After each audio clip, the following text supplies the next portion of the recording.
हम लोग सेपरेटली क्या कहते हैं, वेव चैप्टर्स को पढ़ेंगे। और वेव और ऑसिलेशन एक साथ इसलिए पढ़ाया जाता है क्योंकि कहीं ना कहीं दोनों एक दूसरे से जुड़ा हुआ है, लगभग टॉपिक्स मिलता जुलता है। ठीक है, तो आज हम लोग क्या करेंगे, वेव के बारे में पढ़ेंगे। इसका अगला वर्जन जो हम लोग क्लास 12th में पढ़ेंगे, वेव ऑप्टिक्स के बारे में। ठीक है, यहाँ पर दो तरह वेव जो होता है हमारा दो तरह का होता है, एक होता है मैकेनिकल वेव और एक होता है इलेक्ट्रोमैग्नेटिक वेव। तो हम लोग इस चैप्टर्स में मुख्य रूप से मैकेनिकल वेव के बारे में पढ़ेंगे, और जैसे ही क्लास 12th में जो वेव ऑप्टिक्स नाम का चैप्टर है वहाँ पे मुख्य रूप से हम लोग इलेक्ट्रोमैग्नेटिक वेव के बारे में पढ़ेंगे। यहाँ भी थोड़ा बहुत समझ के चलेंगे, बेसिक्स को चलेंगे लेकिन मुख्य रूप से हम लोग यहाँ पर उसका जो डिटेल ट्रांसक्रिप्शन है वो हम लोग कहाँ से करेंगे, तो 12th में। लेकिन यहाँ भी हम लोग पढ़ के चलेंगे। तो आज का हमारा टॉपिक्स क्या है, वेव ऑप्टिक्स, यानी वेव। उसके बाद इसका सबसे पहला टॉपिक हम लोग समझेंगे कि वेव कहते किसे हैं, व्हाट इज वेव। वेव को हम लोग 2-3 तरीके से पढ़ेंगे।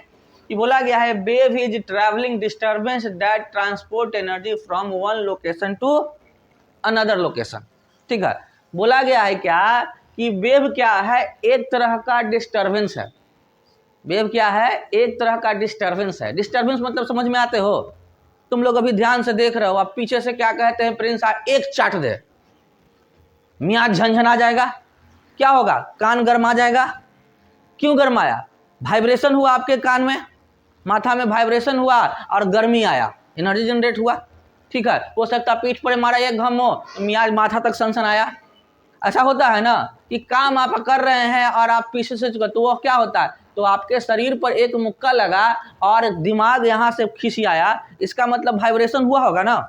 तो उसी प्रकार से यहाँ पर वेव ऑप्टिक्स के अंदर क्या कहते हैं, वेव के अंदर चैप्टर्स के अंदर हम लोग पढ़ेंगे कि डिस्टर्बेंस होने से क्या होता है, एनर्जी का क्या होता है, एनर्जी रिलीज होता है, और वह एनर्जी एक स्थान से दूसरे स्थान पर क्या होता है, जाता है, विथ मीडियम विदाउट मीडियम। यानी कि क्या बोला गया कि वेव ऑप्टिक्स के अंदर क्या बताया गया कि अगर कोई पार्टिकल्स है, अगर क्या किया जाएगा, उसके अंदर डिस्टरबेंस पैदा किया जाए। डिस्टरबेंस कैसा, तो शांत जल है, उसमें पानी का एक पत्थर का टुकड़ा डाल दिया, डिस्टरबेंस हुआ, उस तरह का डिस्टरबेंस। हमने बोला कि एक चाट मारा, वो भी एक तरह का डिस्टरबेंस है। तो जब वो डिस्टरबेंस होता है तो डिस्टरबेंस के कारण उस पार्टिकल्स में, उस ऑब्जेक्ट के अंदर क्या होता है, एनर्जी जनरेट होता है। क्या जनरेट होता है, एनर्जी जनरेट होता है। अब वह एनर्जी क्या होता है, एनर्जी का तो रूप ही है, कारण ही है, उसको पढ़े ही है कि वह अपना क्या होता है, रूप बदलता है, स्थान चेंज करता है। तो वेव क्या करता है, उस एनर्जी को एक स्थान से दूसरे स्थान पर ले जाने का काम करता है। अब वो ले जाने वाला काम होगा तो एनर्जी जो होगा या तो मीडियम के साथ जाएगा या बिना मीडियम के जाएगा। अगर मीडियम के साथ जाएगा तो मैकेनिकल वेव, और बिना मीडियम के जाएगा तो इलेक्ट्रोमैग्नेटिक वेव, जो हम लोग आगे पढ़ेंगे। अभी बस समझना है कि वेव क्या होता है, किसी पार्टिकल में डिस्टर्बेंस के कारण जनरेट एनर्जी को एक स्थान से दूसरे स्थान पर ले जाने का काम करता है। कोई दिक्कत। उसके बाद यहाँ पे बोला गया है क्या, the material the energy travel through is the medium, the movement of energy is called propagation. यानी कि बोला गया है ऊर्जा का जो स्थानांतरण होता है एक स्थान से दूसरे स्थान पर, तो उसे क्या कहते हैं, प्रोपेगेशन। सिंपल सा भाषा में समझ सकते हैं, बहाव। क्या कहेंगे, बहाव। यानी कि अगर हम क्या कहते हैं, शांत जल है और उसमें क्या किए, ढेला मार दिए, एगो नाव रखे हुए हैं। अभी नहीं कि नावे पर मार देंगे ढेला, कागज वाला नाव पे, तो नाव डूब जाएगा। नाव साइड में है और वहां पे बगल में क्या कहते हैं, ढेला मारे, तो वहां पर धारा जनरेट होगा, तो उससे क्या होगा, नाव आगे की ओर बढ़ेगा। ठीक है, तो वैसा ही कुछ बोला गया है। तो जब एनर्जी का ट्रांसफर एक स्थान से दूसरे स्थान पे होता है तो उस घटना को क्या कहते हैं, प्रोपेगेशन। कोई दिक्कत नहीं ना। उसके बाद बोला गया है क्या, we can find some example for wave inside the microwave और in the radio wave. Microwave और रेडियो वेव इसका एग्जांपल के रूप में देख सकते हैं। रेडियो वेव आप लोग रेडियो सुने होंगे, सुने नहीं होंगे तो किसी को सुनते देखे होंगे। ठीक है, कुछ नहीं सुने होंगे तो क्या कहते हैं आप लोग, रेडियो वेव नहीं तो माइक्रोवेव देखे होंगे। रिमोट तो चलाए ही होंगे, तब बात देखिए, और यहाँ पर सिग्नल आप पावर ऑन, क्या कहते हैं, चैनल चेंज हो जाता है, कभी यूट्यूब, कभी व्हाट्सएप, कभी क्या कहते हैं हॉटस्टार, या सबसे ज़्यादा तुम लोग का फेसबुक। तो यार टन टन, फेसबुक तो चलाना नहीं, बर्बाद हो जाओगे। फेसबुक वाला सुनेगा तो हमारा गड़ी आएगा, ये अपने फेसबुक पर अपलोड करता है और लइकन के मना करता है, हमारा कस्टमर रोकता है ना जी।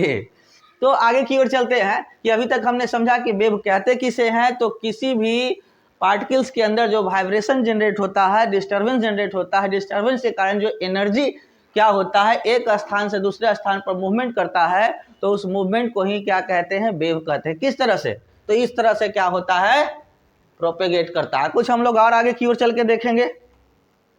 तो ये देख रहे हैं, समझिए कि आप नदी में नहा रहे थे, ऐसा कुछ आ जाए, क्या करिएगा, भाग जाएंगे? ये तो कहा कि अब भगवान ले जा, अब तो हमरा भागे की हिम्मत न हो, है ना, कहेगा कि अब हमको ले चलिए, अब हमारा पास हिम्मत नहीं बचा, अब चाहे जे हो जाए। कहे कि इतना अपार क्या अगर सुनामी आ गया, हम कैसे बचेंगे? तो क्या था, पहले तो नदी था शांत, ठीक है, समुद्र था शांत, अब शांत था एक बैग, उसमें पूरा लहर उठ गया। तो लहर कैसे आया, कहीं ना कहीं जो सुनामी जैसे लहर अगर आता है तो कहीं ना कहीं समुद्र के तल में एक वाइब्रेशन जनरेट होता है, इसके कारण पानी में क्या होता है, पूरा उछाल आ जाता है, ठीक है। तो वो डिस्टर्बेंस ही क्या कहलाता है, वेव कहलाता है। नदी का धारा अभी देखो, और एक बाढ़ आ जाता है तो देखो, नदी का धारा अभी तो आराम से जा रहा है, हाँ, अगर थोड़ा सा अगर ध्यान से देखा जाए तो हल्का हल्का ऐसे कर रहा है, लेकिन जैसे ही बाढ़ आ जाता है, नदी में पानी बहुत हो जाता है और हवा चलता है, तो देखो तब वही ऐसे ऐसे कर लगता है।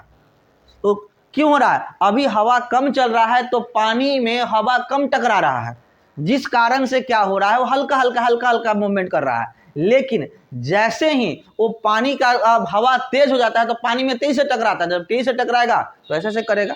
अब कहो कैसे, तो देखो एक शांत जल है, आप घर में एक कठौती होगा, कठौती में पानी भर लो, एगो छोटा सा टुकड़ा डालो तो हल्का पानी हिलेगा, एगो इतर वो ढेला डब्बू को डाल दो, अन्ना तो इतने को कोई बाल बच्चा है, छोटा सा बच्चा है, उसको उसमें नहला दो तो देखो पानी छलक जाएगा।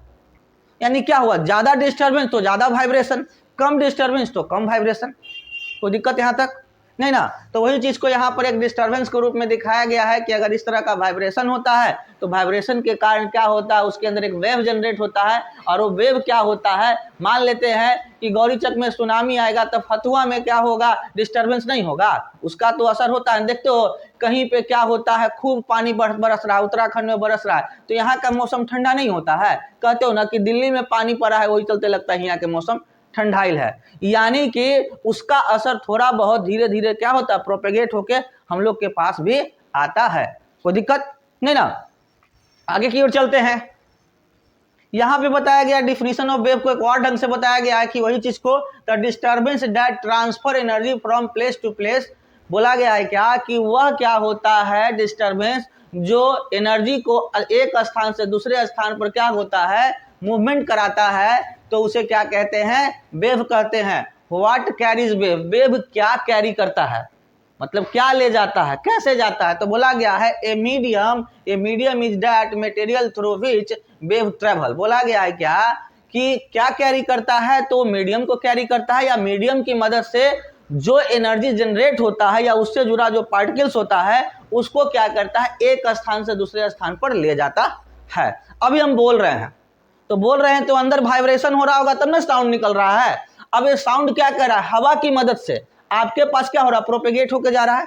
अगर ये एनर्जी जनरेट नहीं होता, वाइब्रेशन अंदर नहीं होता, किसी का क्या होता है, ये वोकल कोड खराब रहता है, बिल्कुल डैमेज होता है, तो बोल पाता है, नहीं बोल पाता है। तो नहीं बोल पाता है तो उसके अंदर वाइब्रेशन ही नहीं हो रहा है, तो साउंड निकलेगा कैसे।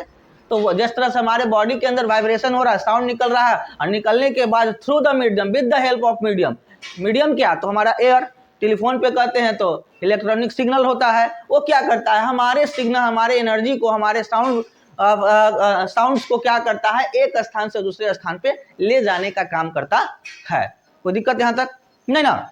अब उसके बाद बोला गया वो मीडियम क्या क्या हो सकता है, तो गैस भी हो सकता है, लिक्विड भी हो सकता है, सॉलिड भी हो सकता है, कोई ठोस भी हो सकता है, कोई द्रव भी हो सकता है, और कोई गैस भी हो सकता है। कैसा भी मीडियम हो सकता है वेव को ले जाने के लिए, ठीक है। अब उसके अलग अलग नाम है जो हम लोग आगे चल के पढ़ेंगे, यहां तक कोई दिक्कत। अब उसके क्या कहते हैं, किस तरह का हम लोग देखते हैं कि अब देख रहे हैं ये क्या है, समझ लो कि क्या है, शांत जल है। नदी तो शांत होगा नहीं, चलो कि एक तालाब है, ठीक है। अब सिंपल तालाब है और उसमें कोई मछली वछली नहीं है, और बड़का एगो क्या कहते हैं, बड़ कमर के क्या कहते हैं, वो बोवारी उसमें डाल दो तो जंप मारेगा, देखो पानी में एकदम हलचल मच जाएगा। या कभी कभी भैंसी चरावे गए हो तो लोग चढ़ते देखे हो? तो गर्मी के दिन आएगा तो भैंसी चढ़ते चढ़ते कहीं पे हरी पोखरी में ढेर मानी पानी रहता है, वो देखेगा पानी ना, गर्मी जाएगा मारेगा, एक बारी बोर जाएगा, बोरेगा ना तो उस पानी में क्या होगा, पूरा एकदम हलचल मच जाएगा। अगर नहीं समझ में नहीं विश्वास होता है तो वो भैंसी खरीदो और चराने जाओ, वो बोरेगा, जैसे ही बोरेगा और उसके बाद वो डिस्टर्बेंस होगा तो कि अच्छा यही डिस्टर्बेंस है, वेव ऑप्टिक्स पढ़ लिए, चल भैंसी आप घर चर सीख लिए। ये आप पढ़ सकते हैं, कर सकते हैं, क्योंकि अब जब प्रैक्टिकल यहाँ नहीं समझ तब, क्योंकि देखो साइंस क्या है, हमारे चारों ओर जो फैला हुआ वही तो साइंस है। हम लोग चारों ओर के वस्तुओं के बारे में, उसके सेंस के बारे में अध्ययन कर लिए, पढ़ लिए, वही तो साइंस है। ठीक है, तो हमारे पास क्या है, जो दिखाया जा रहा है कि ये शांत जल है, इसमें पत्थर का टुकड़ा मारा तो इस तरह का क्या हो रहा है, वाइब्रेशन होते चला जा रहा है। जैसे ही हम लोग शांत जल जाते हैं तो धीरे धीरे धीरे धीरे जलेबी बन जाता है। या आप लोग कभी कभी क्या होता है, नदी के किनारे खेलते होंगे तो पूरी बनाते होंगे, पूरी नहीं बनाते हो? नदी किनारे बैठ गए, इतना को ढेला लिए एकदम थोड़ा सा चौला टाइप के, और क्या कहते हैं, मारे तो छट छट छट छट करके कुछ दूर तक गया, तो जे जगह टकरा के आगे की ओर गया उतना पूरी बन गया। ना बनाए हो? तेरी कभी कुछ खेला करो। जीवन जो है ना, हमारे चारों ओर साइंस है, हम लोग छोटे से पढ़ते रहते हैं, बस हम लोग को पता नहीं होता कि वो साइंस है। लेकिन हम लोग टीचर्स का काम क्या होता है कि आपको एहसास दिलाना कि आपने जो किया वही तो साइंस है। अब कोई भैंस चराने वाला कहे अरे बाप हम तो साइंस पढ़ रहे थे, वहीं पर भैंस चरे थे तो साइंस भी देख लिए, प्रैक्टिकल जानने की जरूरत है। कोई कहेगा कि नदी किनारे हम घूम रहे थे, घूमते घूमते टेंशन में, चाहे ऐसे ही टाइम पास में ढेला बिग होते, वो साइंस था। हम लोग जो बोल रहे हैं वो भी एक साइंस है, साइंस हर जगह है। कोई कहे कि हम अनपढ़ हैं तो कहना बिल्कुल ही गलत होगा। कोई आज के डेट में अनपढ़ नहीं है, पढ़ने वाला सब है। ठीक है, उसके बाद आते हैं, अब ज्यादा लाइट दिखाई दे रहा है कि पहले कम लाइट दिखाई दे रहा था? कम दिख रहा है, हमको लगा कि लाइट ये है। आगे की ओर हम लोग चलते हैं। अब आता है वेव के बारे में जान लिए तो टाइप्स ऑफ वेव, वेव के प्रकार। ठीक है, तो टाइप्स ऑफ वेव के बारे में जानेंगे। तो वेव जो होता है दो प्रकार का होता है। पहला हमारा वेव क्या है, मैकेनिकल वेव है, और दूसरा क्या है, इलेक्ट्रोमैग्नेटिक वेव है। उसके अंदर बताया गया है क्या कि अगर मैकेनिकल वेव होगा तो उसके प्रोपेगेशन के लिए, बहाव के लिए, एक स्थान से दूसरे स्थान पे जाने के लिए मीडियम की आवश्यकता पड़ेगी, स्रोत की आवश्यकता पड़ेगी। जैसे कि अगर हम बोल रहे हैं और यहाँ पर अगर हवा नहीं रहता तो क्या तुम सुन पाते? नहीं सुन पाते। अंतरिक्ष में अगर हम लोग चले जाएं जहाँ पे एयर नहीं है और वहां पे हम यहाँ बगल में ही बैठे रहोगे ना, तो हम कितनों बोलेंगे तुम सुनोगे नहीं, बगलों से कहोगे कौची कौची करते रहो, काहे कि सुनबे नहीं करोगे। प्रोपेगेशन के लिए कोई मीडियम नहीं है। तो हमारा जो क्या होता है, वैसा वेव का प्रोपेगेशन, जिसको प्रोपेगेट करने के लिए एक मीडियम की आवश्यकता पड़ता है, वो मैकेनिकल वेव के कैटेगरी में आता है। और जिसे किसी भी मीडियम की आवश्यकता नहीं पड़ती है प्रोपेगेट होने के लिए, वो क्या होता है, इलेक्ट्रोमैग्नेटिक वेव के अंतर्गत आता है। अब यहाँ हवा रहे न रहे, रिमोट से हम टीवी चालू करेंगे, नहीं चालू हो जाएगा? हवा रहे न रहे, टॉर्च मारेंगे तो क्या कहते हैं, लाइट नहीं निकलेगा? निकलेगा। तो जिसको प्रोपेगेट होने के लिए किसी मीडियम की आवश्यकता नहीं पड़ती है, वो इलेक्ट्रोमैग्नेटिक वेव के अंतर्गत आता है। और जिसे प्रोपेगेट होने के लिए मीडियम की आवश्यकता पड़ती है, उसे क्या कहते हैं, मैकेनिकल वेव कहते हैं। मैकेनिकल वेव भी दो प्रकार का होता है। पहला हमारा लॉन्गिट्यूडनल वेव और दूसरा ट्रांसवर्स वेव। और लॉन्गिट्यूडनल वेव का एक बेस्ट एग्जांपल हमारा क्या है, साउंड वेव। और ट्रांसवर्स वेव का बेस्ट एग्जांपल क्या है, वाटर वेव, जो कि हम लोग आगे चल के longitudinal wave, sound wave, water wave सब कुछ पढ़ेंगे। यहां तक कोई दिक्कत नहीं ना? आगे की ओर चलते हैं। सबसे पहले हम लोग मैकेनिकल वेव के बारे में जानते हैं। तो बोला गया है क्या, a material medium is necessary for the transfer for mechanical wave, mechanical wave can not travel through vacuum. बोला गया है क्या कि मैकेनिकल मटेरियल वेव का क्या बोला गया है कि अगर वेव आपका मैकेनिकल है तो उसे प्रोपेगेट होने के लिए एक स्थान पे दूसरे से दूसरे स्थान पे जाने के लिए कोई ना कोई मटेरियल होना चाहिए, चाहे वो मटेरियल सॉलिड में हो या लिक्विड हो या गैस हो, कुछ भी, लेकिन उसे प्रोपेगेट होने के लिए क्या चाहिए, कोई ना कोई मीडियम चाहिए। और यहाँ पे बताया गया है क्या कि अगर आपका वेव मैकेनिकल होगा तो कभी भी वैक्यूम में ट्रेवल नहीं करेगा। वैक्यूम मतलब समझते हो, निर्वात। निर्वात मतलब समझते हो, जहां पर हवा भी नहीं हो। अब खाली ग्लास रखे हुए हैं, एक ग्लास है समझ लो इमेजिन करो कि हमारे हाथ में क्या है, ग्लास है, या सिंपल एक कैप है, तो इस कैप में क्या है, खाली है। ऐसे गिरा भी रहे हैं तो कुछ नहीं गिर रहा है, लेकिन इसके अंदर क्या है, हवा है, एयर है। कुछ भी नहीं होता है तो जैसे ही खाली हो जाता है तो इसके अंदर ये जैसे ऐसे भर दिए तो हवा निकल गया, पुच दुकर हवा निकल गया होगा, लेकिन जैसे ही ऐसे निकाले तो पटाख दुकर इसके अंदर हवा भर गया। ठीक है, तो अब इसका एग्जाम्पल कैसे समझेंगे, तो अगर इसके अंदर हवा नहीं भरता तो इसको फूंकते ऐसे, तो इसको इसके अंदर इससे हवा बाहर नहीं निकलना चाहिए था, लेकिन फूंकते हैं तो कैसे हम लोग जब किसी बाल्टी में भरा हुआ पानी होता है और उसमें से ऊपर से और पानी डालते हैं तो नीचे से पानी निकलना, बाहर से पानी निकलना शुरू हो जाता है। क्यों? क्योंकि उस बाल्टी में पहले से पानी था। तो उसी प्रकार से जब इसमें हम फूंक रहे हैं तो इससे हवा निकल रहा है बाहर की ओर। बाहर की ओर निकलने का मतलब कि पहले से इसमें हवा भरा हुआ होगा तब ना हवा निकल रहा है, नहीं तो नहीं निकलता। तो ये इसका भी एग्जाम्पल समझ सकते हैं, खाली नहीं है, इसके अंदर हवा है। लेकिन क्या होगा, हमारे साइंस के प्रोसेस के द्वारा कुछ ऐसे भी चीजें होती है जहां से हम वैक्यूम को भी, क्या हवा को भी निकाल देते, बिल्कुल खाली रहता है। ठीक है, तो वहां पर अगर हम क्या करेंगे, मैकेनिकल वेव को प्रोपेगेट करवाएंगे तो वो प्रोपेगेट नहीं करेगा। आगे की ओर चलते हैं। बोला गया है disturbance is transmitted from one layer to next through the medium, यानी कि एक स्थान से दूसरे स्थान पर, मान लो कि हम बोल रहे हैं, तुम्हारे पास आवाज जा रहा है तो हवा का लेयर है। ठीक है, तो एक लेयर क्या किया, यहां से बोले तो यहां वाला हवा टकराया, फिर ये क्या किया, इससे टकराया, फिर इससे टकराया, फिर इससे करते करते करते आपके कानों तक चला गया। कहां तक जाएगा, जहां तक हमारे साउंड का क्या होगा, एनर्जी होगा। एनर्जी खत्म तो क्या कहते हैं, साउंड वहीं पे गिर जाएगा, मरेगा नहीं। साउंड कभी मरता नहीं है, वो हमारे क्या कहते हैं, चारों ओर क्या होगा, हमेशा वो जिंदा रहेगा। भले वो क्या होगा, उसकी एनर्जी खत्म तो क्या कहते हैं, जैसे कि अभी आप जवान हैं तो दौड़ रहे हैं, इधर उधर घूम रहे हैं, लेकिन जैसे ही बुढ़ा जाइएगा, चले के ताकत नहीं रहेगा तो क्या मर जाइएगा, घरे रहिएगा, तो जहां है वहीं पे सुस्तिया रहिएगा। तो अब जब भी बोल रहे हैं तो हमारा साउंड के अंदर बहुत एनर्जी है, तो दूर तक जा रहा है, धीरे धीरे जाते जाते उसका एनर्जी खत्म हो जाएगा, तो वो जिंदा रहेगा, लेकिन क्या कहते हैं, वो प्रोपेगेट करने की क्षमता नहीं होगी। ठीक है, अब जैसे देखते हो कोई माइक पे बोलता है ना, तो बोलता है तो यहां से लेके फतेहपुर तक आवाज चल जाएगा, फतेहपुर का चाहोगे तो पहाड़ी और कहां कहां सब जगह चल जाए, तो वो तार से जुड़े हुए रहता है। और जहां जहां पर क्या होता है, आवाज कम न होने लगता है, तो कुछ कुछ दूरी पर क्या होता है, वहां पर 909 का ट्रांसफार्मर लगा देता है। उससे क्या होता है कि जहां आपका कुछ देरी के बाद जो साउंड कमने लगता है तो उसको एक वोल्टेज देता है ट्रांसफार्मर, जिससे क्या होता है, उस साउंड के अंदर एक और एनर्जी आ जाता है, वो आगे की ओर प्रोपेगेट करता है, फिर आगे जाके उसको फिर से एनर्जी देता है, और करते करते आप चाहें तो उस डिवाइस की मदद से आप अपने साउंड को काफी दूर तक, किलोमीटर बाय किलोमीटर उसको क्या कर सकते हैं, मूवमेंट करवा सकते हैं। लेकिन अगर एनर्जी नहीं होगा तो ट्रांसफर नहीं होगा। ओवरऑल मैकेनिकल वेव को ट्रांसमिट करने के लिए, प्रोपेगेट करने के लिए हमें मीडियम की आवश्यकता पड़ती है। Without medium mechanical wave can not be move any how, कैसे भी वो नहीं मूव करेगा, कोई दिक्कत।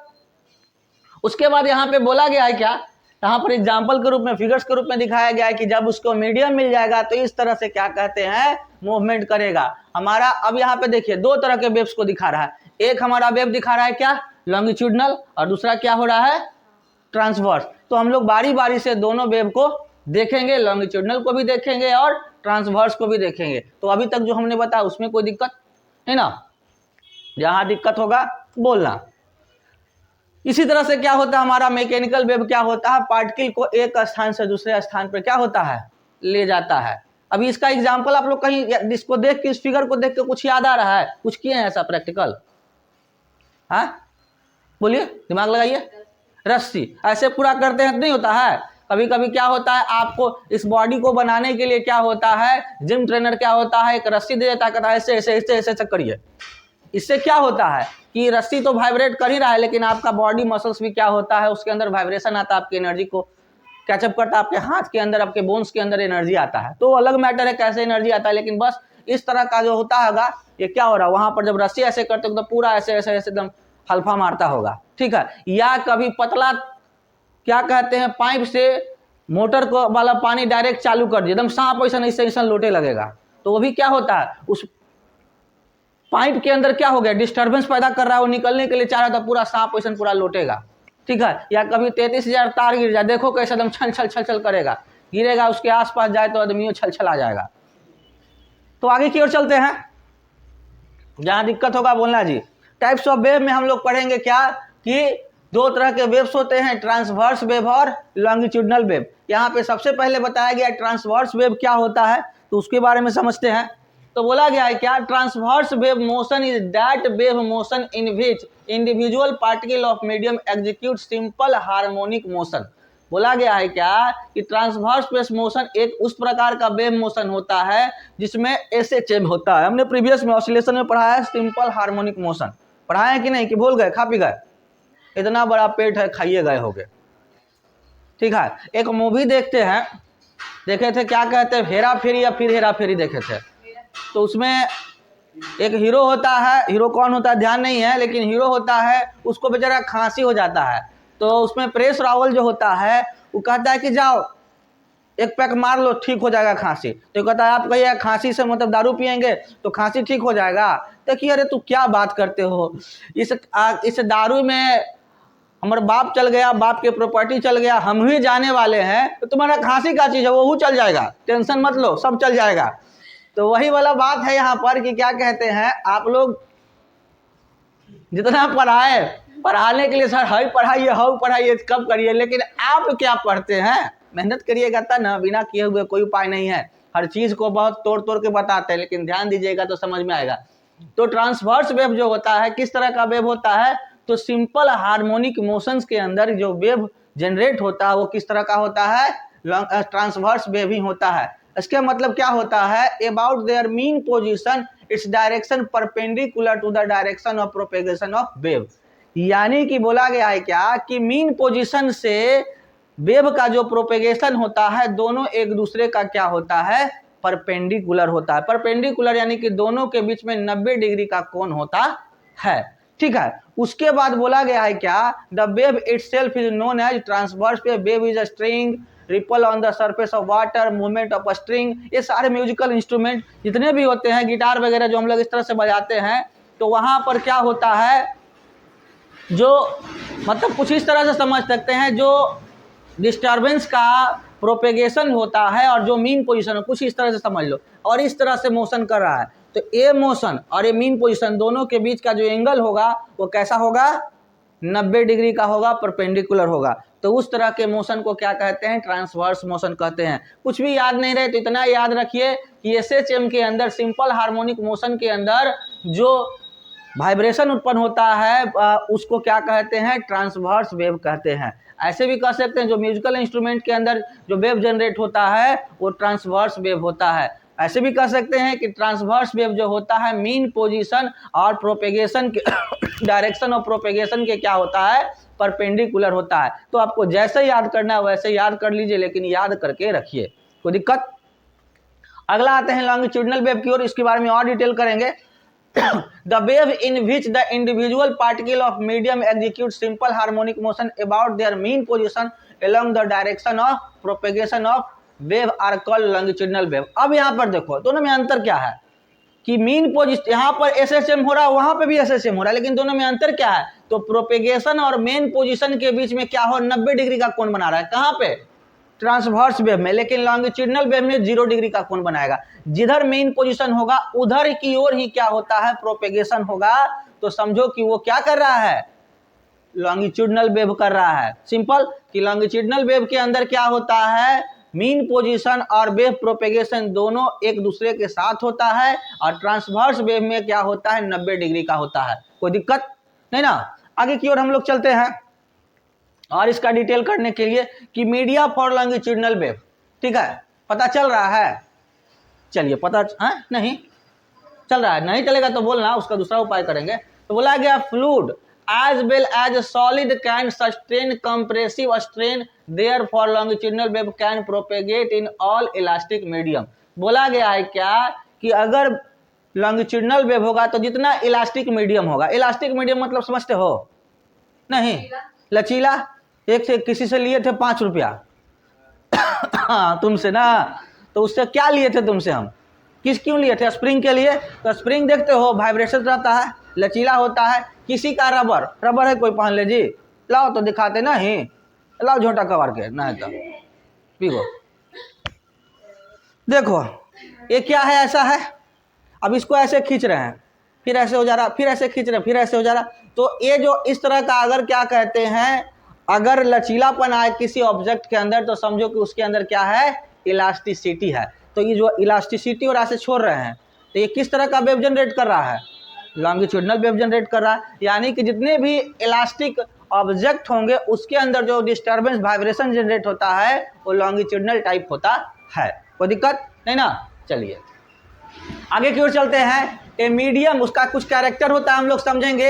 A medium like a steel bar both transverse and longitudinal wave can propagate while air can sustain only longitudinal wave. बोला गया है क्या कि हमारा अगर कोई स्टील बार है, यानी मान के जो लोहा का कोई टुकड़ा वगैरह हो, उसके अंदर लॉन्गिट्यूडनल वेव भी होगा और ट्रांसवर्स वेव भी होगा। लेकिन हमारे हवा में जो वेव का प्रोपेगेशन होता है कैसा होता है, लॉन्गिट्यूडनल होता है। फिर उसके बाद आते हैं कि transverse and longitudinal wave travel with different speed when they propagate through the same medium. बोला गया है क्या कि अगर मीडियम एक ही हो और वहां पर लॉन्गिट्यूडनल वेव भी प्रोपेगेट कर रहा है और कौन सा, ट्रांसवर्स वेव भी प्रोपेगेट कर रहा है, लेकिन दोनों का स्पीड जो होगा कभी सेम नहीं होगा, डायरेक्शन भी अलग होगा और स्पीड भी क्या होगा, अलग अलग होगा। आगे बोला गया है क्या, in a wave motion only the disturbance travel through a medium, the medium does not travel with the disturbance. बोला गया है क्या कि वेव मोशन के अंदर क्या होता है, ओनली सिर्फ disturbance travel through the medium, यानी मीडियम के थ्रू सिर्फ और सिर्फ क्या होता है, डिस्टर्बेंस होता है। डिस्टर्बेंस क्या होता है, एक स्थान से दूसरे स्थान पर जाता है, कोई पार्टिकल नहीं जाता है। The medium does not travel with the disturbance. मतलब कहने का अर्थ होता है कि अगर आपका वेव मोशन हो और वहां पर जब अगर डिस्टर्बेंस होगा तो सिर्फ और सिर्फ वाइब्रेशन जो होता है, झंझनाहट एक स्थान से दूसरे स्थान पर जाएगा। अब सिंपल है कि अभी हमने बोला कि पीठ पर मारे एक घम्मो, ठीक है, मारो और मारे, और जैसे ही मारे तो क्या कहते हैं, इसका पिठवा उठ के कनमा तक चल जाएगा, मथुआ तक चल जाएगा कि तोरा मार ले हो, ऐसे जाएगा नहीं ना जाएगा। यानी कि सिर्फ और सिर्फ वो चोट गया कि मियाँ एकदम झंझन आ गया, ठीक है। और नहीं किसी को अच्छा आता है तो आप लोग होमवर्क नहीं पूरा कीजिएगा, कहिएगा कि मारिएगा, बस मारेंगे हाथ पर एक डंडा और झंझना के उसका दर्द कान तक जाएगा। और नहीं पसीना आ गया है तो फिर का हम ठंडी में गर्मी का एहसास, इसको ज्यादा जाड़ा लगे, जैसे देखो हीरोइन बन के आई है, इसको ठंडे नहीं लगता है और रोज गाड़ी पर हुई आती है। क्या सिस्टम है, मार लो ना ठंडा तो चल जाओ। आगे आता है, वेव में बी 1 डायमेंशनल, 2 डायमेंशनल और 3 डायमेंशन। यानी कि वेव जो होता है एक डायमेंशन, एक 1D में भी जा सकता है, 2D में भी जा सकता है, 3D यानी एक्स डायरेक्शन में भी जा सकता है, वाई डायरेक्शन में भी जा सकता है, जेड में भी जा सकता है, या XY में भी जा सकता है, YZ में भी जा सकता है, ZX में, या XYZ तीनों डायरेक्शन में एक साथ मूवमेंट कर सकता है। जैसे कि अभी हम बोले तो बोल रहे हैं तो सिर्फ ऐसे ही जा रहा है, ऐसे नहीं जा रहा है, ऐसे जा रहा है, ऐसे जा रहा है। छत्ता पर अगर कोई कान खड़ा कर ले तो उसके पास भी जा रहा होगा, यानी X, Y और Z तीनों जा रहा है ना। यानी 3D में भी जाता है, 2D में भी जाता है और 1D में भी प्रोपेगेट होता है। और लास्ट पॉइंट क्या है कि transverse wave along a string are 1 dimensional, ripple 1 water surface are क्या है 2 डायमेंशनल। वाटर सरफेस के अंदर 2 डायमेंशनल जाता है, स्प्रिंग में 1 डायमेंशनल जाता है और साउंड में 3 डायमेंशनल जाता है। अब स्प्रिंग के अंदर वाइब्रेशन करेंगे तो स्प्रिंग लमरेगा सिकुड़ेगा, यही ना होगा, कभी मोटा हो जाएगा नहीं होगा, यानी कि 1 डायमेंशनल होता है। पानी के अंदर या तो ऐसे जाएगा ऐसे जाएगा, पानी के अंदर डिस्टर्बेंस होगा तो कभी देखे हो कि डिस्टर्बेंस ऐसे हो रहा है तो उछल के ऊपर चल गया, आकाश में जाता है, नहीं जाता है, वो या तो ऐसे जाएगा ऐसे जाएगा ऐसे जाएगा, यानी 2 डायमेंशनल होता है। नहीं समझ में आया, सिंपल सी बात है, 1 डायमेंशन, 2 डायमेंशन और 3 डायमेंशन समझ में आता है। तो पढ़े घड़ी सूत के लल तक का समझाए, समझा देते हैं, रुको। पढ़े होगे कभी ऐसा, इस तरह से पढ़े हो, X Y, ठीक है, तो और एक होता है Z, तो इसको इधर की ओर दिखाते हैं लेकिन समझो कि ये ऊंचा, लंबाई चौड़ाई और ऊंचाई, ठीक है। पढ़े होगे आप लोग 10th क्लासेस में, 9 क्लासेस में घन, क्यूब, ठीक है, यानी घन का आयतन क्या होता है, लंबाई गुने चौड़ाई गुने ऊंचाई होता है ना, जो घन आपके बारे में पढ़े होगे, L गुने B गुने H। तो वैसा ही होता है कि अगर कोई ऑब्जेक्ट है, ये वाला ऑब्जेक्ट है, तो इसकी लंबाई भी है, चौड़ाई भी है और थोड़ा सा मोटा है तो ऊंचाई भी है। तो उसी प्रकार से क्या होता है, यानी कि इसका X डायरेक्शन भी है, Y डायरेक्शन भी है और Z डायरेक्शन भी है। तो हम बोल रहे हैं क्या कि अगर सिर्फ एक से डायरेक्शन में जाए, या तो किसी का लंबाई हो सिर्फ, या सिर्फ चौड़ाई हो, या सिर्फ मोटाई हो, तो उस तरह का जो होता है उसे वन डायमेंशन कहते हैं। अगर लंबाई चौड़ाई हो, या लंबाई ऊंचाई हो, या चौड़ाई ऊंचाई हो, तो उसे टू डायमेंशन कहते हैं। जिसका लंबाई चौड़ाई और ऊंचाई तीनों हो तो उसे क्या कहते हैं, थ्री डायमेंशन। अब साउंड के रूप में समझ सकते हैं कि जब हम बोल रहे हैं तो सिर्फ सीधे जाए, ठीक है, तो सीधे जाएगा, चाहे इधर जाए, इधर जाए, इधर जाए, इधर जाए, इधर जाए, जैसे जाए, सीधे अगर जाता है तो उसे वन डायमेंशन कहेंगे। हम बोल रहे हैं तो इधर भी जाए और इधर भी जाए, ठीक है, तो क्या कहते हैं, तो उसको टू डायमेंशन कर। लेकिन अगर बोल रहे हैं चारों तरफ जाए तो उसे थ्री डायमेंशन कहते हैं। अब यहाँ पर क्या, अभी हम बोले कि स्प्रिंग है, कि स्प्रिंग को जब हम अभी एक रबर लिए और उसको जब ऐसे किए तो ऐसे ऐसे कर रहे हैं तो उसका क्या, रबर मोटा हो जा रहा है, पतला हो जा रहा है, सिर्फ लंबा ऐसे ऐसे यही ना बढ़ रहा है। तो स्प्रिंग के अंदर क्या होता है, सिर्फ और सिर्फ वन डायमेंशन ही होता है। वहीं पर अगर पानी में ढेला मारते हैं तो हमने अभी देखा क्या कि जब ढेला मारेंगे तो क्या होगा, इधर भी जाएगा, इधर भी जाएगा, जाएगा ना जी। क्या हुए, पानी का लेयर मोटा हो जाएगा, नहीं ना मोटा होगा। यानी कि अगर क्या कहते हैं, अगर हम कुछ इस तरह से समझ लो कि बाल्टी है, बाल्टी में पानी भरा हुआ है, एक ढेला मार देंगे तो पानी 2 बाल्टी हो जाएगा, एक ही बाल्टी ना होगा कि 1.5 बाल्टी, 1.25 बाल्टी हो जाएगा, पानी एक ही बाल्टी ना होगा। यानी कि उसकी मोटाई में कोई बदलाव नहीं हुआ। भले ढेला मारेंगे तो पानी छितरा जाएगा, यानी एक्स भी बढ़ा, वाई भी बढ़ा, मोटाई नहीं ना बढ़ी, यानी जेड नहीं बढ़ा, यानी कि टू डायमेंशन होता है। अब कोई दिक्कत, अभी जो हम बोल रहे हैं तो तुम भी सुन रहे हो, बगल वाले क्लास में भी कोई होगा वो भी सुन रहा है, और इधर वाला भी कोई सुन रहा है, तीनों डायमेंशन सुन रहा है। छत्ता पे भी अगर कोई होगा कान ओढ़ ले होगा तो वो सुन लेगा कि सर कोची पका रहे हैं, पटर पटर कर रहे हैं, ठीक है। यानी एक्स भी जा रहा है, वाई भी जा रहा है, जेड भी जा रहा है, तीनों डायरेक्शन में जा रहा है, यानी अगर वो चारों तरफ जा रहा है, हम बोल रहे हैं तो पीछे भी जा रहा है, चारों क्षेत्र में जा रहा है ना। अगर सभी क्षेत्र में अगर क्या होता है, किसी प्रकार का डिस्टर्बेंस मूवमेंट करता है तो उसे थ्री डायमेंशनल कहते हैं। जैसे कि हमारा साउंड, हमारी बोली, कोई दिक्कत।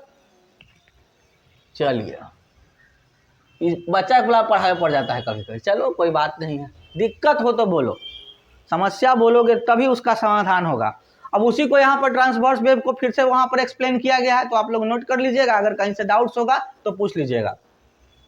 जैसे कंप्रेशन के बारे में बताया जो कि स्प्रिंग्स के अंदर होता है, रिफ्रैक्शन के बारे में बताया गया, समझा दें कि हो जाएगा, समझाई दे, हो जाएगा ना, तो पढ़ लीजिएगा। अगर नहीं होगा तो फिर से हम समझा दें, क्योंकि वही चीज को बार बार रिपीट हमने किया है, तो एक ही बात को कितना बकते रहे। नहीं समझ में आएगा तो हम फिर से समझा देंगे। अब आता है वेव इंटरफेरेंस। वेव इंटरफेरेंस क्या होता है, ठीक है। तो अगर कभी तुम लोग कुछ इस तरह से किए हो, एक साथ गाना गाए हो, ठीक है, बहुत बार गाए हो, तो गा के सुनाओ, हम भी जरा सुन ले, माइंड फ्रेश हो जाए। साउंड का क्लासेस है और साउंड ना निकले फिर मजा आएगा। वेव के क्लासेस में डिस्टर्बेंस नहीं हो, कोई पिटाए नहीं तो मजा आएगा, नहीं आएगा ना, कोई साउंडे निकला, साउंड तो चलो हम निकाल रहे हैं, कोई पिटा नहीं रहा है, मजा नहीं आ रहा है। तो वेव इंटरफेरेंस क्या होता है कि सिंपल सा बात में बोला कि wave interference occur when two or more wave meet and combined while travelling through the same medium. समझ लो कि क्या कहते हैं, एक व्यक्ति है फलनमा, तो फलनमा यहां से बोला, अब उसी समय से क्या कहते हैं दूसरा व्यक्ति है कौन, चिलनमा, तो वो भी यहां से बोला, दोनों एक के साथ बोला।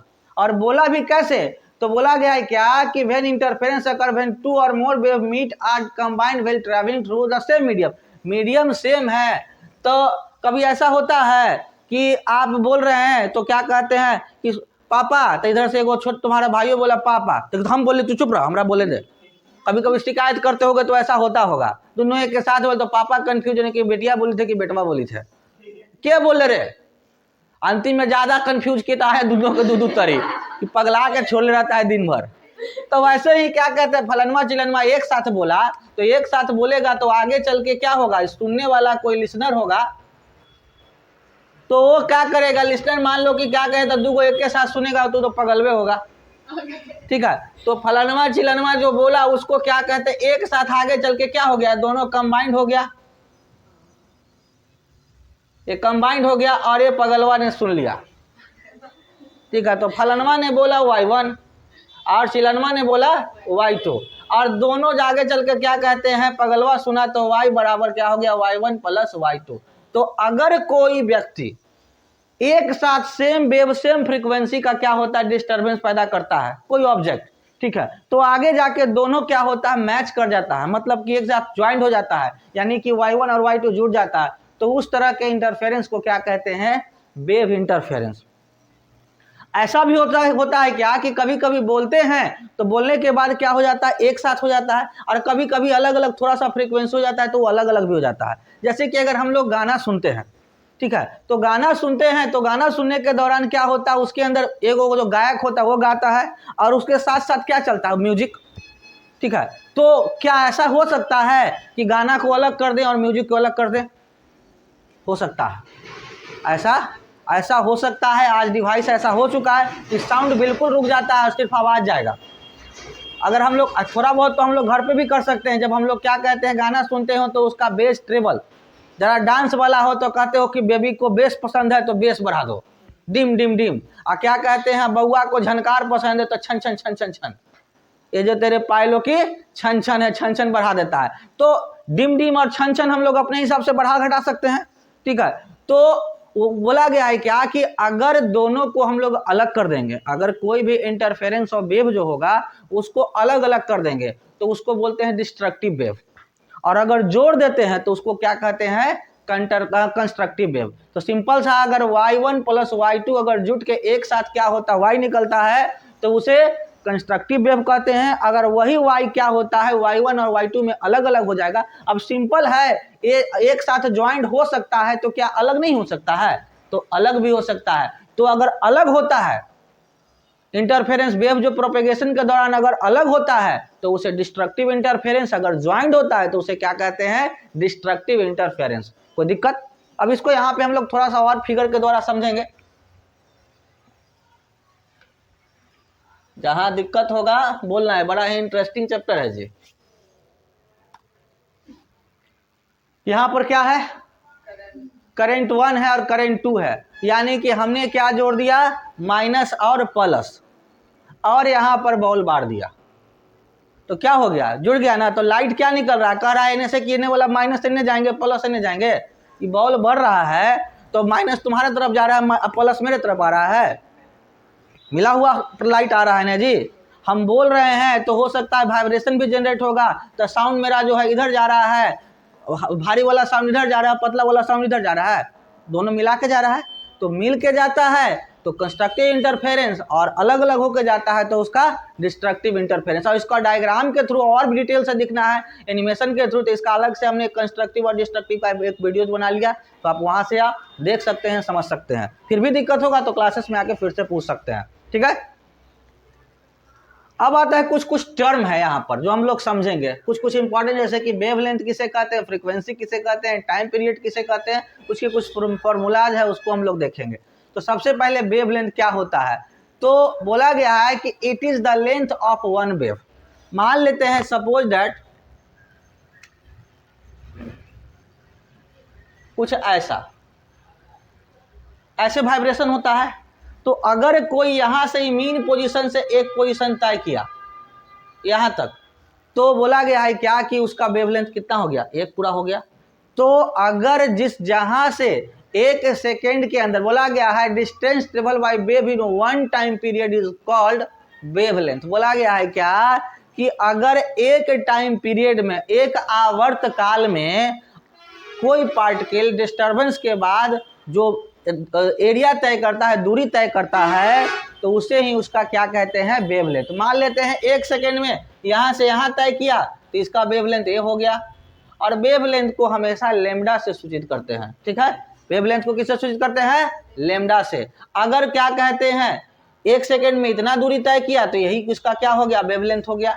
यानी एक सेकेंड में या एक आवर्त काल में जितनी दूरी तय कोई पार्टिकल करता है उसे ही उसका क्या कहते हैं, वेवलेंथ कहते हैं। कोई दिक्कत? उसके बाद आता है फ्रीक्वेंसी, कि अगर बोला गया है the time period, number of vibration completed in 1 second, यानी कि 1 सेकेंड के अंदर, एक सेकेंड के अंदर अगर मान लेते हैं 3 बार घूम गया, ये ऐसे दोलन कर लिया, तो उसका फ्रीक्वेंसी कितना हो गया, 3 हो गया। जितना बार वाइब्रेशन करेगा एक सेकेंड में उतना ही उसका क्या होगा, फ्रीक्वेंसी होगा। ठीक है, अगर हमारा हार्ट बीट 1 सेकंड में 4 बार वाइब्रेट कर दिया तो हमारे हार्ट के बीट का फ्रीक्वेंसी कितना हो गया, 4। यानी कि 1 सेकंड में जितना बार ऑसिलेशन होगा, वाइब्रेशन करेगा, उतना ही उसका फ्रीक्वेंसी होगा। कोई दिक्कत नहीं ना। आगे की ओर चलते हैं, टाइम पीरियड बोला गया, द टाइम पीरियड ऑफ, इसको देखो, time period of vibration of particle is defined as the time taken by the particle to complete one vibration about its mean position। यानी अपने मीन पोजीशन से, mean position तो हम लोग oscillation में पढ़ चुके हैं, तो अपने मीन पोजीशन से जो क्या कहते हैं, एक ऑसिलेशन करने में, एक वाइब्रेशन करने में जितना समय लगाता है, वही उसका क्या कहता है, टाइम पीरियड कहलाता है। यानी कि मीन पोजीशन से अपना जो ऑसिलेशन, दोलन करने में जितना समय लगाता है, उसे ही उसका क्या कहते हैं, टाइम पीरियड कहते हैं। और टाइम पीरियड को हम लोग किससे सूचित करते हैं, कैपिटल टी से। कोई दिक्कत? और फ्रीक्वेंसी को कैसे सूचित करते हैं, भी से। हाँ, वेलोसिटी जैसे होता है ना, फ्रीक्वेंसी को हम लोग भी से सूचित करते हैं, ध्यान में रखना है, कंफ्यूज नहीं करना है कि यहाँ भी सब एफ है टी है तो इसको भी वैसे ही कर दें। उसके बाद बोला गया, कुछ फॉर्मूला बताया गया है कि relation between frequency and time, यहाँ पे एन से सूचित किया गया है, तो टाइम पीरियड क्या होता है, बराबर क्या होता है, 1 बटा क्या, फ्रीक्वेंसी। और इसमें एक और नोट कर लेना है कि time period inversely proportional to क्या, फ्रीक्वेंसी। ठीक है, इसीलिए इसका फॉर्मूला 1/f के रूप में कर दिया गया है। कोई दिक्कत? उसके बाद बोला गया है क्या, इसके बाद इसके अंदर और तो कोई टर्म है नहीं, टाइम पीरियड रिलेशन हो ही गया। तो इस तरह से हमने इसके कुछ बेसिक टर्म्स हैं जो देख लिए, आप लोग जब वहां पे नोट कीजिएगा तो ये टर्म भी क्या कीजिएगा, ऑनलाइन वहीं से नोट कर लीजिएगा। और एक और फॉर्मूला यहाँ पर ये वाला है जो ध्यान में रख लीजिएगा, v बराबर n लैम्डा। ठीक है, मे भी आप लोग ध्यान न दें, इतने बिजी आदमी कहीं मिस्टेक कर जाए तो फॉर्मूला भी मिस्टेक हो जाए। ठीक है, तो बिजी कितने लोग हैं जो अपने जीवन में बहुत व्यस्त रहते हैं, कमाशुदा आदमी में से कोई नहीं, सब बेरोजगार हो जी। तेरी के जाओ। फिर आगे की ओर चलते हैं, साउंड वेव के बारे में पढ़ते हैं। साउंड वेव के बारे में लगभग तो हम लोग समझ ही चुके हैं कि जो हम लोग बोलते हैं वो डिस्टर्बेंस के कारण जो निकलता है वो क्या कहलाता है, साउंड वेव फ्रीक्वेंसी। सिंपल सी बात है, कुछ ऐसा भी नहीं समझो तो समझो कि ये क्या कहते हैं। अब इस पर हमने ऐसे किया तो क्या निकल रहा है, अगर इसमें हम मारते हैं ऐसे अपने अपने आवाज कर रहा है, लेकिन इसको ऐसे मारे, इसके अंदर क्या हुआ, वाइब्रेशन जनरेट हुआ, और इससे क्या हुआ, क्या निकला, साउंड निकला। तो इस तरह का क्या कहते हैं, जो वेव निकलता है उसे क्या कहते हैं, साउंड वेव कहते हैं।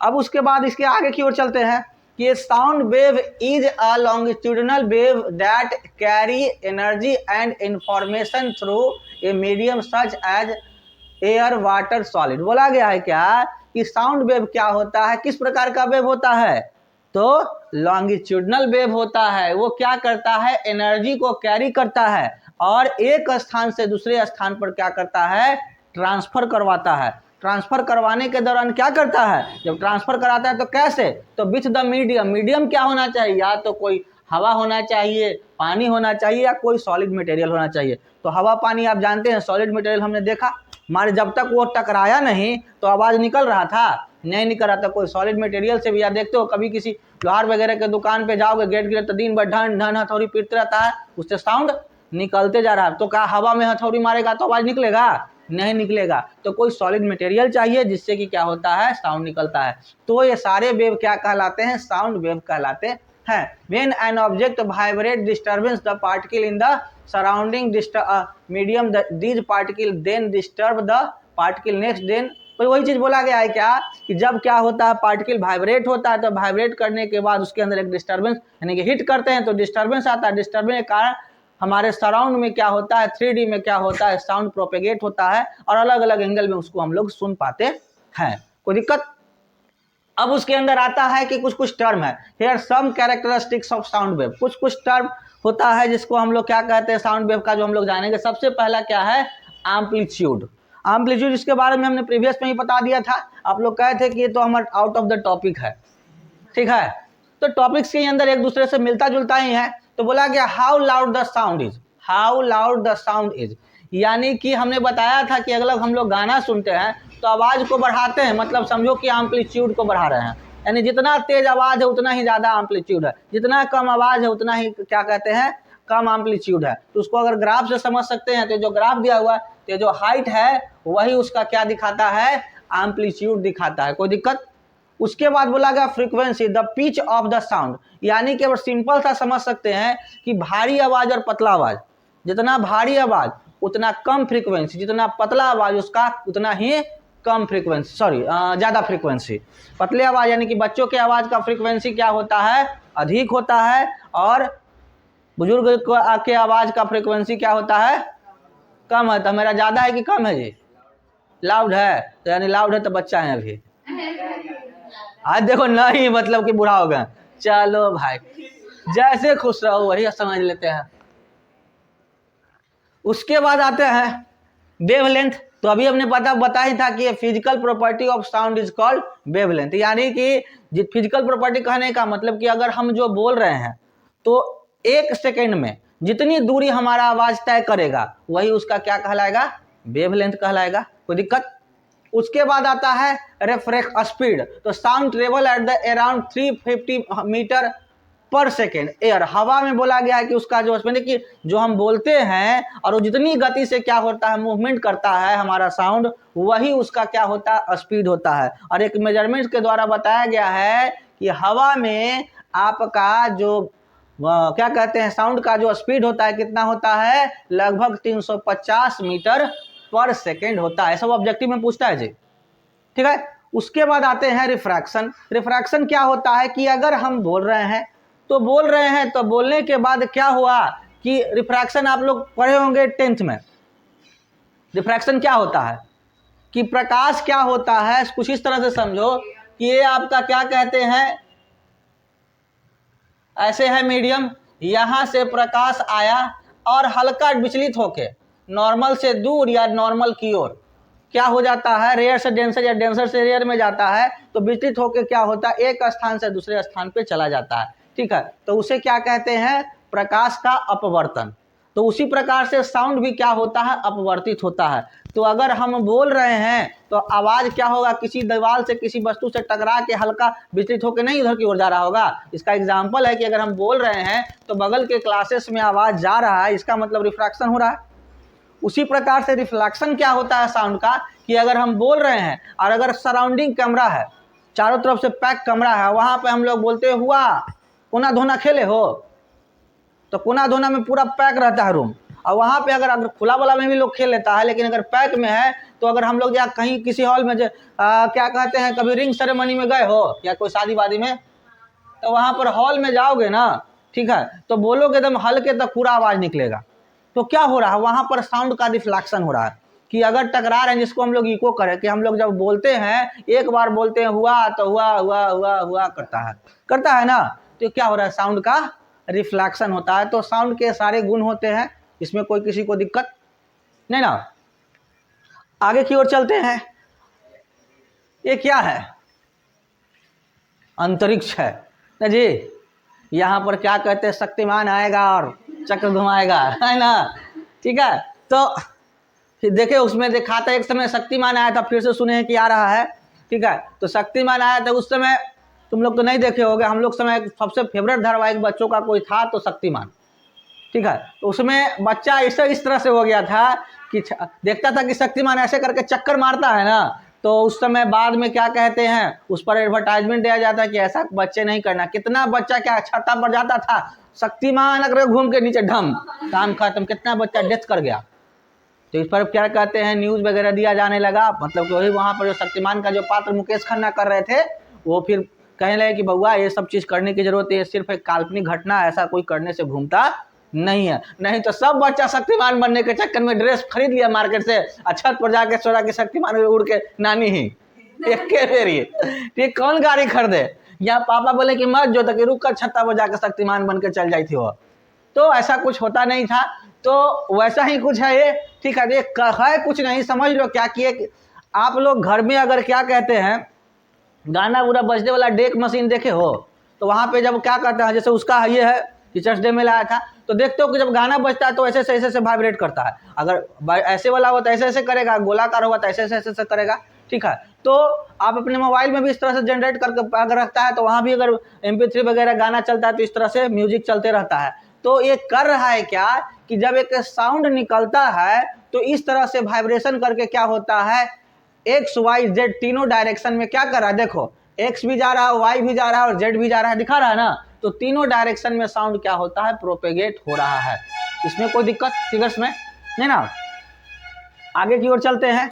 यही चीज यहाँ पे दिखाया गया है कि हमने एक 3D आप क्या कहते हैं सर्कुलर वाला दिखाया और एक वर्टिकल वाला भी दिखाया कि ऐसे ऐसे भी प्रोपेगेट होता है। जैसे कि हमने क्या फिगर नहीं बताया कि ऐसे है और ऐसे कर से ऐसे ऐसे जा रहा है, तो ध्यान से देखोगे तो कुछ ऐसे ही हो रहा है, कंस्ट्रक्टिव और डिस्ट्रक्टिव दो को जा रहा है ना जी, कुछ ऐसे ऐसे करके दो को जा रहा है।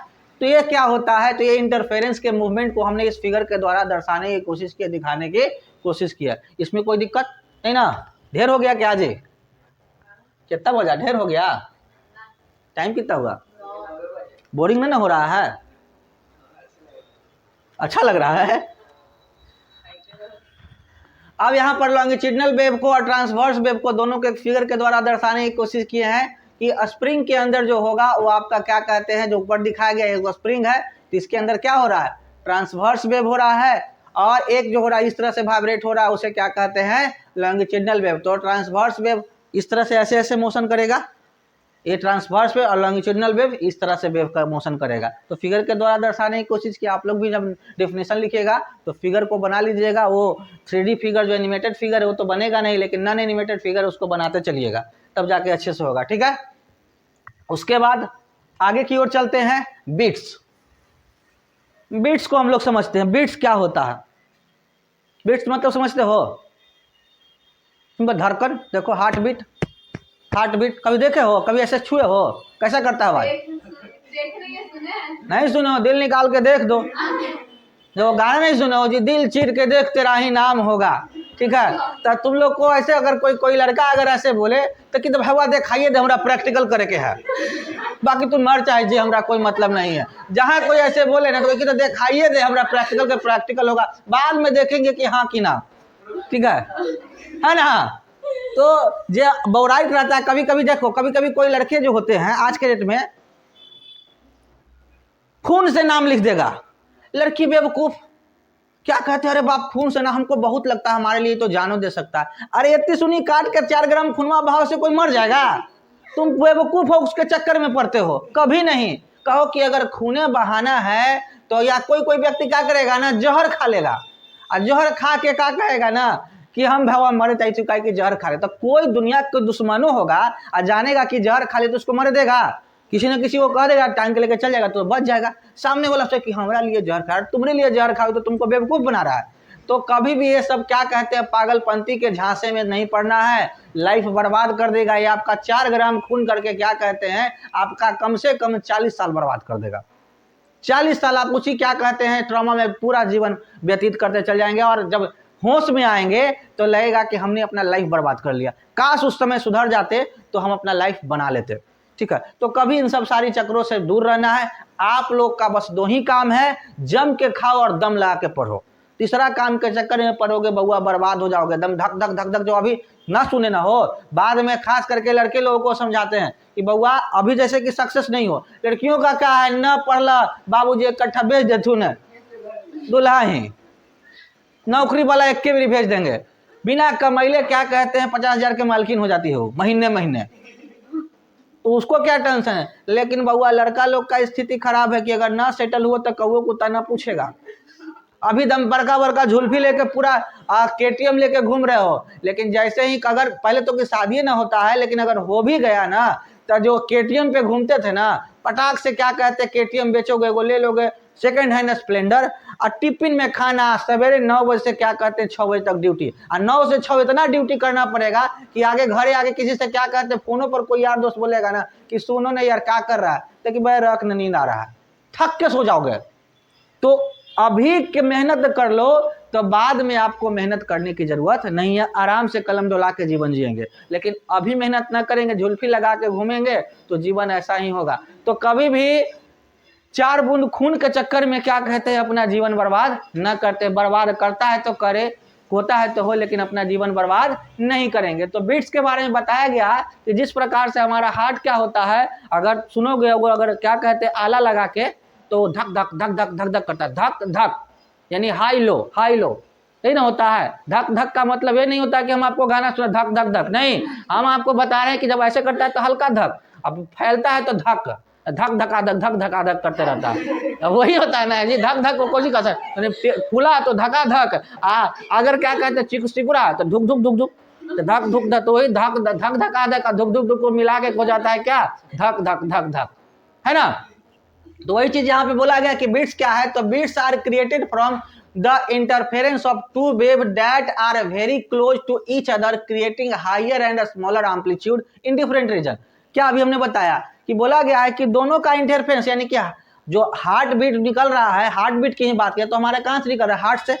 एगो फैल रहा है, एगो सिकुड़ रहा है, दोनों एक जगह से निकल रहा है, दोनों का फ्रीक्वेंसी लगभग मिलता जुलता सेम है, बैठने के लिए कहो जो भी है, ठीक है, सेम फ्रीक्वेंसी का है। वो क्या कहते हैं, निकलता है या बैठता है, ठीक है, दोनों में से कुछ भी होता है, कुछ भी हो सकता है, लेकिन क्या कहते हैं, एक मिनट बैठो उधर, कि दोनों का फ्रीक्वेंसी जो होता है एक ही तरह का होता है। फिर बोला गया beat period is defined by the distance between two maximum amplitude, यानी कि आपका एम्पलीट्यूड क्या होता है, मैक्सिमम एम्पलीट्यूड क्या होता है, यानी कि हमने एम्पलीट्यूड बताया कि जो हम लोग साउंड वेव निकालते हैं तो higher the sound is called amplitude, जितना हाई जाएगा उतना भी होगा, जितना लो जाएगा वो भी होता। तो हाई लो के बीच में जो डिस्टर्बेंस होता है, हमने धक धक जो बताया, तो वो जो डिस्टर्बेंस होता है उसी को हम लोग क्या कहेंगे, बीट्स कहेंगे, ठीक है। अब उसको एक डायग्राम के द्वारा दिखाया गया कि अगर हार्ट बीट का अगर आला लगा कर मेजरमेंट करेंगे तो वैसा ही कुछ वाइब्रेशन दिखाएगा। उसके बाद आगे की ओर चलते हैं, एक और डिफिनेशन बताया गया है, उसी चीज को अलग ढंग से बताने की कोशिश की है कि beats occur when two waves have a different frequency. अब सिंपल है, हायर एम्पलीट्यूड वाला उसका अलग फ्रीक्वेंसी होगा, लोअर एम्पलीट्यूड होगा उसका अलग फ्रीक्वेंसी होगा। तो हायर फ्रीक्वेंसी और लोअर फ्रीक्वेंसी के बीच के डिफरेंसेस को सिंपल सा कह सकते हैं, क्या कहलाएगा, बीट्स कहलाएगा। उसके बाद बोला गया है amplitude increase and decrease as time goes on. बोला गया है क्या कि टाइम के साथ क्या होता है, जब हम बोल रहे हैं तो क्या हमेशा कस के ही बोल रहे हैं, तो टाइम के साथ क्या होता है, एम्पलीट्यूड बढ़ते और घटते रहता है, एक फिक्स फ्रीक्वेंसी पे नहीं रहता। आप सोचोगे कि अगर कोई डिवाइस है, डेक मशीन या कुछ भी होता है एम्पलीफायर, उससे हम लोग गाना का साउंड अगर हाई कर देते हैं तो हाई करने के बाद उसको हम लोग लगातार सुनते रह जाते हैं, तो क्या वो कभी हाई रहता है। लेकिन उसमें भी क्या होता है, जब लेखक कुछ बोलता है या कुछ क्या कहते हैं गायक गाना गाता है, तो गाना गाते समय क्या करता है, वो गाना गाते समय सिंपल क्या होता है, बोलता है तो कभी कभी वो गाते गाते कभी कभी चुप भी तो हो जाता होगा, ठीक है। कोई गाना गा रहा है चुप हो गया, तो वहां से सिर्फ साउंड चल रहा है, म्यूजिक चल रहा है और वो कुछ बोल नहीं रहा है, तो उस केस में क्या होता है, उस केस में क्या हो, जब गाना गा रहा है म्यूजिक भी चल रहा है तो हायर फ्रीक्वेंसी पे है, लेकिन सिर्फ और सिर्फ म्यूजिक चल रहा है तो लोअर फ्रीक्वेंसी पे है, सिर्फ और सिर्फ आवाज चल रहा है तो लोअर फ्रीक्वेंसी पे है। तो हाई लो के बीच में जो इंटरफेरेंस के बीच में जो डिफरेंसेस होता है उसी को हम लोग क्या कहते हैं, बिट कहते हैं। और उसी बिट को हम लोग दो तरह से, हमने पहले भी इंटरफेरेंस को समझाया है, कंस्ट्रक्टिव इंटरफेरेंस और डिस्ट्रक्टिव इंटरफेरेंस, यानी कि दो अलग अलग फ्रीक्वेंसी और एम्पलीट्यूड के साउंड को अगर एक साथ मिक्स कर देते हैं, y बराबर y1 प्लस y2 या y3 जितना होगा जोड़ देंगे तो वो क्या हो जाएगा, कंस्ट्रक्टिव इंटरफेरेंस। और वैसी फ्रीक्वेंसी को अगर हम अलग अलग कर देते हैं, डिफरेंस कर देते हैं, बांट देते हैं, तो वो क्या हो जाता है, डिस्ट्रक्टिव इंटरफेरेंस। दोनों को मिला दिए, दोनों तीनों को मिला दिए, यानी कि सिंपल सा अगर कह सकते हैं y बराबर y1 plus y2 plus y3, y1 पहला पोजीशन से साउंड निकल रहा है, y2 दूसरे से, फिर y3 तीसरे से निकल रहा है, तो जब मिला देते हैं तो कंस्ट्रक्टिव इंटरफेरेंस हो जाता है, और जब अलग अलग कर देते हैं तो क्या कहलाता है, डिस्ट्रक्टिव इंटरफेरेंस कहलाता है। उसके आगे की ओर चलते हैं, बिट्स को एक और ढंग से डिफाइन किया है कि when we listen to wave that have a slightly different frequency we hear to amplitude increasing and decreasing as a function of time, this types of variation amplitude is called bits। यानी कि जब हम लोग, कोई व्यक्ति है उसके heart के पास कान लेके जाओ, ठीक है, कान लेके जाओ तो वहां पर धक धक करता है, तो एक ज्यादा एक कम दिखाई देता है, तो वो दोनों के बीच का अंतर ही, वो वाइब्रेशन ही जो ज्यादा कम सुनते हैं उसी को सिंपल सा बिट्स, और कुछ भी याद नहीं, सिंपल सा जो हाई और लो के बीच में जो हम लोग आवाज का जो डिफरेंसेस सुनते हैं एक ही स्थान से निकल रहा है, लेकिन क्या होगा, हाई और लो आ रहा है, दोनों एक साथ सुन रहे हैं, तो उसे क्या कहेंगे, बिट्स कहेंगे, कोई दिक्कत। उसके बाद बिट्स के अंदर कुछ कुछ टर्म है जिसको हम लोग समझ लेते हैं। Bits period, the time interval between two successive bits, successive maximum is called bit periods. यानी कि जो हाई और लो के बीच में, एक हायर एम्पलीट्यूड और लोअर एम्पलीट्यूड दोनों के बीच में जो डिफरेंसेस होता है, जो समय का अंतराल होता है, उसे ही क्या कहते हैं, टाइम पीरियड कहते हैं। किसका, बिट्स के लिए। हाई एम्पलीट्यूड और लो एम्पलीट्यूड यानी हाई फ्रीक्वेंसी लो फ्रीक्वेंसी के बीच में जो टाइम पीरियड होता है, आवर्तकाल होता है, समय का गैप होता है, उसे ही क्या कहते हैं, बिट्स पीरियड्स कहते हैं। उसी के बाद बिट फ्रीक्वेंसी कि एक सेकेंड में जितना बाद वो क्या होता है, high low high low high low हो जाता है, तो उसे ही क्या कहेंगे, बिट फ्रीक्वेंसी कहेंगे। उसी प्रकार से क्या होता है, रेसिस्टेंस ऑफ हियरिंग, यानी कि the impression of sound heard by air पेरिस्ट in the mind, यानी कि क्या कहते हैं, जो हम जितना साउंड कस के बोल रहे हैं, कि आप उतना तेज सुन रहे हैं, आपके कानों तक जाते हुए, कान के चदरा तक जाके हमारे कान का, आप लोग जब बायोलॉजी में जाएंगे तो एयर के बारे में पूरा बताएं कैसे कान तक हम लोग सुनते हैं, तो वहां तक जाते जाते जितना हम तेज बोलते हैं क्या उतना जाता है, उससे कम जाता है। ठीक है, तो क्या होता है, जितना हम लोग सुनते हैं उसी को हम लोग रेसिस्टेंस ऑफ हियरिंग कहेंगे। इक्वेशन ऑफ बिट्स को यहाँ पर इक्वेशन को दे दिया गया कि y बराबर a sin pi n1 minus n2 into T. ये आपका एक क्या कहते हैं, बिट का क्या होता है, एक जनरल सा क्या है इक्वेशन है, उसको आप ध्यान में रखिएगा, जिसमें ए आपका एम्पलीट्यूड है, साइन आपका क्या होता है, वेव को बताता है कि साइन कॉस के रूप में बता रहा है। ठीक है, जिसके बारे में हमने ऑसिलेशन चैप्टर्स में ही बताया था कि कैसे कैसे उसको मेजरमेंट करते हैं, टाइम पीरियड्स को करते हैं। इसके लिए बाकी आपका बिट फ्रीक्वेंसी का फॉर्मूला है और बिट पीरियड का फॉर्मूला, ये फॉर्मूला याद रखिएगा, न्यूमेरिकल बनाने में आसान होगा। यहाँ तक कोई दिक्कत नहीं ना। उसके बाद इलेक्ट्रोमैग्नेटिक वेव हम लोग नेक्स्ट क्लासेस, हमारा इलेक्ट्रोमैग्नेटिक वेव होगा, उसे क्या होता है, प्रोपेगेट होने के लिए किसी मीडियम की आवश्यकता नहीं पड़ती है, जैसे एक्स रे, गामा रे, ये सब जो होता है रेडिएशन, ये सब क्या होता है, इलेक्ट्रोमैग्नेटिक वेव होगा। जैसे कि सिंपल सा समझने के लिए हमने बताया था कि मोबाइल से अगर या रिमोट से अगर कोई सिग्नल निकलता है तो क्या उसको प्रोपेगेट होने के लिए किसी मीडियम की आवश्यकता है, नहीं है। ठीक है, तो उस तरह के वेव को हम लोग क्या कहते हैं, इलेक्ट्रोमैग्नेटिक वेव कहते हैं। तो आज हम लोग इलेक्ट्रोमैग्नेटिक वेव के बारे में समझेंगे कि इलेक्ट्रोमैग्नेटिक वेव होता क्या है। तो बोला गया है क्या, an electromagnetic wave is a fundamental concept in physics representing the propagation of electric and magnetic field through space. बोला गया है क्या, स्पेस अगर बोले तो स्पेस का मतलब क्या होता है, एक्स वाई और जेड डायरेक्शन। स्पेस अगर बोले तो 3D यानी एक्स वाई और जेड डायरेक्शन, हमने कल बताया था। तो बोला गया है क्या, इलेक्ट्रोमैग्नेटिक वेव एक तरह का फिजिक्स के अंदर क्या है, फंडामेंटल कॉन्सेप्ट है। फंडामेंटल कॉन्सेप्ट मतलब आधारभूत यानी बेसिक क्या है, ज्ञान का है। ठीक है, इसमें बेसिक ज्ञान क्या है, इसमें बताया जाता है क्या कि प्रोपेगेशन ऑफ इलेक्ट्रिक फील्ड और मैग्नेटिक फील्ड, यानी इलेक्ट्रोमैग्नेटिक, नाम ही है इलेक्ट्रोमैग्नेटिक, इलेक्ट्रिक और मैग्नेटिक के मिले हुए प्रोपेगेशन को क्या कहते हैं, इलेक्ट्रोमैग्नेटिक प्रोपेगेशन या वेव। ठीक है, अब यहाँ पर इलेक्ट्रिक फील्ड और मैग्नेटिक फील्ड दोनों एक दूसरे का क्या होता है, परपेंडिकुलर होता है। ये जो फिगर अगर देखोगे तो ये हमारा क्या है, इलेक्ट्रिक फील्ड है और ये हमारा क्या है, मैग्नेटिक फील्ड है। तो इसका जो प्रोपेगेशन हो रहा है इस तरह से, तो ये क्या है, दोनों का क्या है, यहाँ से 90 डिग्री का कोण बना रहा है। ठीक है, यहाँ से अगर इधर प्रोपेगेशन हो रहा है तो इसके बीच में और इसके बीच में एक इलेक्ट्रिक फील्ड और एक मैग्नेटिक फील्ड है, तो दोनों के बीच में क्या बनता है, 90 डिग्री का कोण बनता है। 90 डिग्री का कोण कहने का मतलब होता है एक दूसरे पर परपेंडिकुलर, और जो 90 डिग्री का कोण बनाता है उसको क्या कहते हैं मैथ में, कौन सा कोण, सम कोण की न्यून कोण की अधिक कोण, राइट एंगल, हाँ राइट एंगल कहते हैं, बिल्कुल ठीक है। तो राइट एंगल समकोण को इंग्लिश में कहते हैं। ठीक है, तो 3 तरह का कोण होता है, न्यून कोण, अधिक कोण और सम कोण। न्यून कोण जो होता है वह 90 से कम होता है, अधिक कोण जो 90 से अधिक होता है, और सम कोण जो 90 के बराबर होता है।